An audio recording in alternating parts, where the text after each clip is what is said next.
Ayan ang aking gulay ngayon kasi sabi ng alaga ko, it's boring na daw yung gulay. Yung kunwari pa diet sila.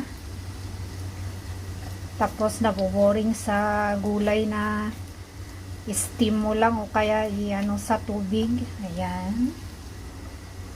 Tignan natin kung kainin nila ito. Nakita ko lang sa Instagram. So this is zucchini, ham, and carrot. Tapos yung white egg, sinama ko dito. At yung egg yolk niya, ayun. Pang display, decoration. Kung ayaw nilang kainin, andito naman ako. So, it's not a waste.